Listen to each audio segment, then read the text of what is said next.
प्रीति के मरे हुए 2 महीने हो चुके हैं। यह सुनते ही मेरा हाथ पैर कांपने लगा। दिल्ली के एक फैक्ट्री में साफ सफाई का काम करता हूँ। मेरा घर फैक्ट्री के 5 किलोमीटर की दूरी पर घर है। मेरे पास एक साइकिल है जिससे मैं अपने घर से फैक्ट्री से घर आता जाता हूँ। एक दिन जब मैं फैक्ट्री के घर जा रहा था तो रास्ते में मुझे एक लड़की दिखाई दी और वह मुझे घूर घूर के देख रही थी। मैं उसे टालते हुए अपने घर की ओर निकल पड़ा। दूसरे दिन फिर वही लड़की मुझे उसी जगह पर दिखाई दी और वह मुझे फिर से घूरने लगी। फिर भी मैंने उसे तरफ पलट के नहीं देखा और अपने घर की ओर निकल पड़ा। मैं उसके पास रुका भी नहीं क्योंकि मुझे उस लड़की से डर लग रहा था।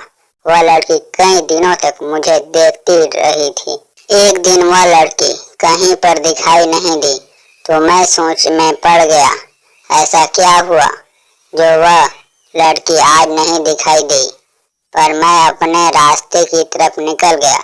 एक हफ्ते बाद मेरे घर पर एक चिट्ठी आई और मुझे पता चल गया था कि यह चिट्ठी उसी की है। उसमें उसका नाम प्रीति लिखा हुआ था और उसमें से एक फोटो निकली थी जो कि किसी लड़की से थी। मैं चौंक गया कि उसे मेरा पता कैसे पता चला कि उस चिट्ठी में लिखा हुआ था कि कल जब फैक्ट्री से निकलोगे तो जहां पर मैं खड़ी रहती थी वहां पर मेरा इंतजार करना। उसके दूसरे दिन मैं वहां पर पहुंच गया तो वह लड़की वहां पर नहीं आई। बहुत काफी इंतजार करने के बाद मैं वापस अपने घर आ गया। तभी मुझे याद आया कि वह जो चिट्ठी आई थी उसमें उसका पता तो होगा। फिर मैं अगले दिन उसके चिट्ठी के अनुसार उसके घर मिलने के लिए आ गया और दरवाजा की घंटी बजाते ही एक आदमी दरवाजा खोलते हुए बोला, क्या काम है? तो मैंने बोला कि मुझे प्रीति से मिलना है।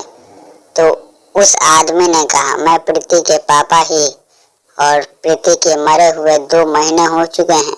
यह सुनते ही मेरा हाथ पैर कांपने लगा और मैं यह सोच में पड़ गया कि वह लड़की रास्ते जो मुझे मिलती थी और जिसने मुझे चिट्ठी भेजी थी वह कौन है। मुझे लग रहा था कि वह उसकी आत्मा होगी।